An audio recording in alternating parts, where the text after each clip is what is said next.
So I've been on the internet recently. I know, dangerous thing to do. There's a lot of negativity on there. There's a lot of fun stuff on there. But what I've been seeing a lot of, for better or for worse, people talking about the updates, the open gaming license for Wizards of the Coast. I know we don't normally talk about that kind of stuff, but what do you think, Jake? I don't know. It's easy to really overhype something or to overreact to something, especially when emotions are high. But what I think this whole situation exposes a much larger issue with the tabletop role playing game community as a whole. And that simple truth is that we are just way too dependent on Dungeons and Dragons.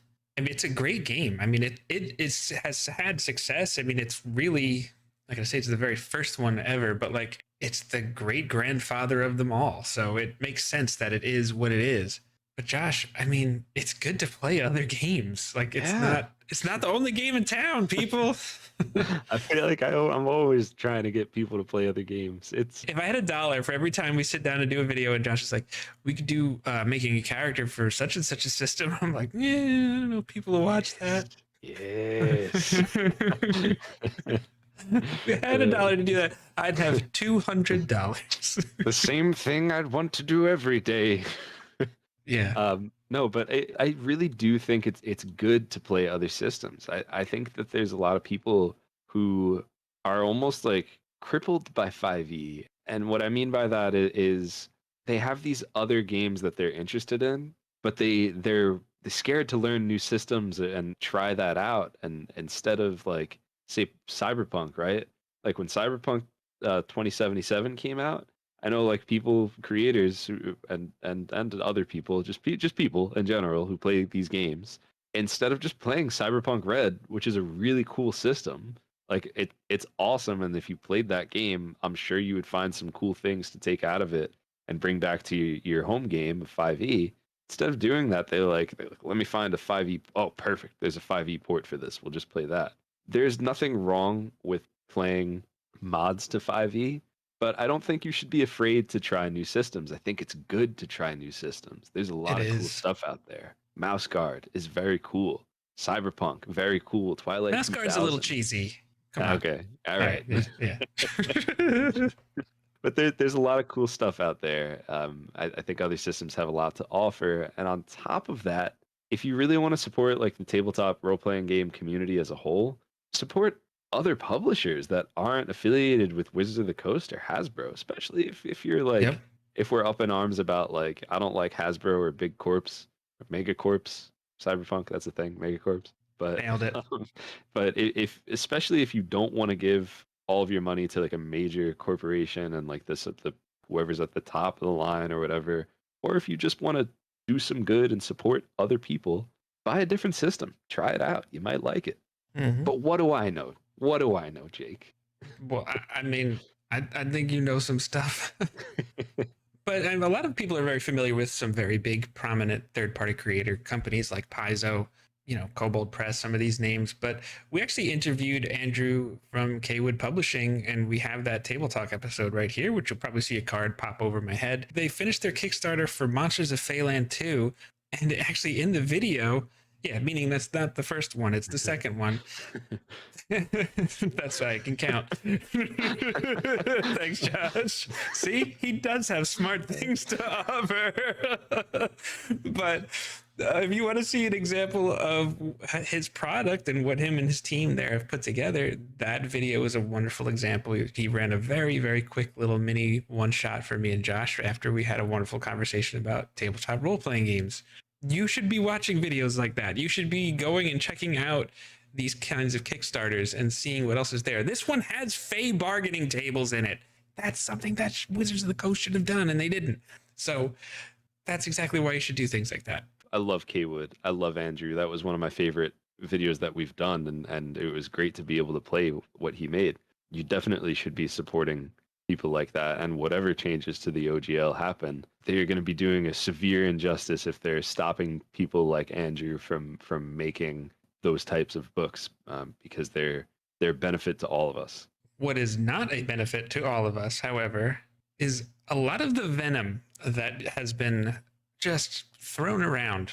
Some of it may be deserved, although deserving venom is probably a topic you could probably just even debate in general.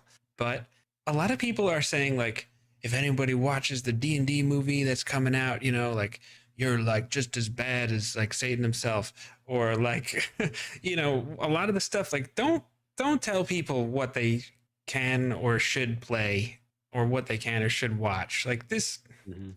first off, nothing's official. That's another point we're going to be talking about a little bit later, but like nothing is official yet, even though leaks, I mean, I don't think it was really, it probably was an intentional leak, but you don't shove your convictions down someone else's throat. That's where Mhm. things really get nasty. Absolutely. Don't be that guy. Personal convictions are important. I think we need them. I think you know, it's admirable if you are taking a stand like that, but don't think less of someone or try to make them feel bad about, like, we were just talking about this D&D movie. It looks like it's going to be good the first time in our lifetime that we're going to get a good, hopefully, Yes. movie. Like, yeah, exactly. I'm going to see it. I might not see it opening day, but I'm going to see it absolutely. And then on other side of the same token, like, a lot of you people, what do I mean, you people? You people who are saying boycott everything D&D related. Did you watch Critical Role on Amazon Prime? Because I bet a lot of Oh, you did. Is oh, that the same thing? wait, Yeah, it's the same wait, thing. what? So I don't know. I mean, you heard us say, like, do we really want to comment on this? Like, I think J&J, if there's anything that we could, there's anything we could be known for, it's advocating for not spreading hate and for thinking critically. Like, Yes. if you're the person who's boycotting the movie, better boycott the Critical Role TV series too. And oh, never mind. I'll stop there. But you should probably boycott the TV series too. And I don't think Yeah. that you should do either of those things. But No. if that's something you feel passionate about, then, you know, don't And be a hypocrite. yes, don't be a hypocrite. And personal convictions are what fuel healthy discourse and debate, and that's what you need. But like you said, Josh, I like that you said think critically, and that brings me to thinking about Paizo, right? So Paizo, in the very long silence, the absence of any comment from Wizards of the Coast during this, say, crap storm that was kind of happening around the interwebs, they released their plans in a blog post to which we'll put a link in the description, and check out the link tree that we have in the description because it's got all our J&J stuff. But they released plans to do their own open RPG creative license. Orc, fantastic name, by the way. It's interesting because Paizo is a third party creator. They still release under OGL 1.0a. Based on this blog post, that's not something that they plan to do for much longer, and they also talk about why. So I would highly encourage you to read that post. But Josh, Paizo came about because fourth edition didn't have an OGL agreement. So in order to keep making their own content, Paizo had to do their own third edition version called Pathfinder, right? How long ago did that happen? If Google is correct, it happened in 2009, which is almost 14 years ago. I believe August 2009. So it will be 14 years very soon. So, like, that brings up the question, like, if they wanted to make their own game, why didn't they do it already? If they not their own game, they did that. But if they wanted to make their own system, why didn't they do that already? Like, are you doing this now to capitalize on the, like, people trying to get away from 5e or 1D&D or whatever, or are you doing it to actually help the community? And I don't know Paizo well enough to really make any sort of decision, and I absolutely, even if I did, beyond a shadow of a doubt, beyond a reasonable doubt, whatever system we're using, think that they had nefarious or good intentions. We don't want to tell you how to think, but No. I do think it is interesting. Like, all right, now you've been publishing under the OGL for 14 years, and now you want to move away from it. I Mhm. don't know.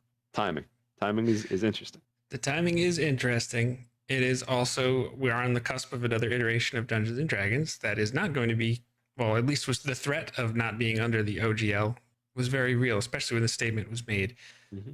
But there are some things in this article that I really, really, really, really appreciated. And that is there's accountability all over the place here. Yeah. So the the Open RPG creative license, is not something that Paizo intends to own. And there are other companies like Kobold Press, Green Ronin, Legendary Games, these kinds of companies are joining to kind of form like a committee of some kind, I guess, to do this together. And accountability is a good thing. And I'm sure you will see words like irrevocable in whatever orc ends up producing.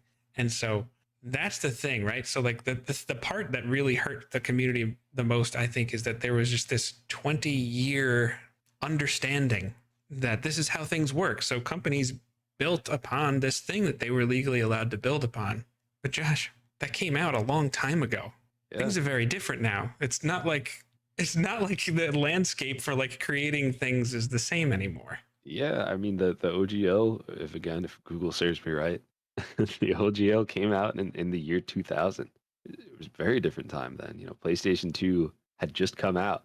Mario 64 and Crash Bandicoot were the height of gaming, and something like Unity, which is an awesome. Never mind. Something like Unity. No, something like Unity, which is an awesome tool, didn't exist then. Like you didn't have these indie creators that were making games that are better than all of the AAA devs out there.